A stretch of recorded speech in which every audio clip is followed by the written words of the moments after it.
কি করছো? 8টা বাজে এখনো বিছনা গোছানো হলো না? না এখনো হয়নি। এই যে ও, এখন গুছাচ্ছি। আজকে তো ঘুমের থেকে সব উঠলেই দেরি করি। এখন হাট এই যে বিছানা ঠিক করছি। হাঁটতেও তো যাওয়া হলো না। না আগে এতবার ডেকেছি, আমার রাতের বেলা একটু শরীর খারাপ করেছিল বলে সারা রাত ধরে কতবার উঠেছি, তারপরে যখনই অ্যালার্ম বেজেছে আর কি তখনই আমি শুয়েছি। তার কারণ দাঁড়াও একটু পরে ডাকবো, তবে ডেকেছি আর একজনও ওঠেনি, আমার ছেলেও ওঠেনি, ওই যে তোমাদের দাদা সব না উঠে সব বসে আছে, ঘুমিয়েই রাতে কখন থেকে ডাকছে। তো হ্যালো এভরিওয়ান, গুড মর্নিং সবাইকে। তো আরও একটা ছোট্ট মিনি ব্লগে তোমাদেরকে স্বাগত জানাই। তো ছোটো ছোটো মিনি ব্লগগুলো নিজে করি আমি। তো ভালো লাগলে অবশ্যই কমেন্ট করো, কমেন্ট করে জানিও যে কেমন হচ্ছে আমার ব্লগ। তো যাই হোক, এই যে এইখানে এখনো গোছানো হয়নি, সারা বিছনা কাঁথা এলোমেলো করে রেখে দিয়েছে।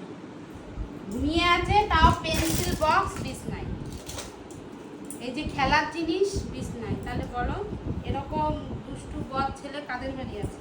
বলো কাদের বাড়ি আছে? এত বদ, একটা জিনিস তো গোছাবে না, না গুছিয়ে আর আমার পরে সব কিছু রেখে দেবে। ওই বুলেটের চাবিটা কই? এই যে, না অনেকদিন বুলেটটা স্টার্ট দাওনি, যে স্টার্ট দাও। দেখি আজকে দিতে হবে। এটা অনেকদিন চালানো হয় না। কবে যে চালাবো?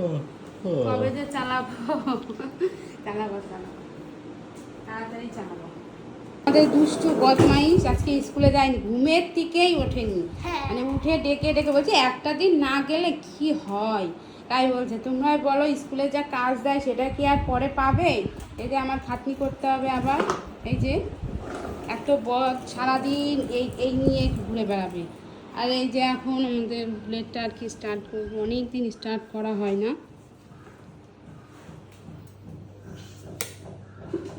কবে যে স্টার্ট করতে পারবে, চালাবা যে কবে সেটাই আর কি।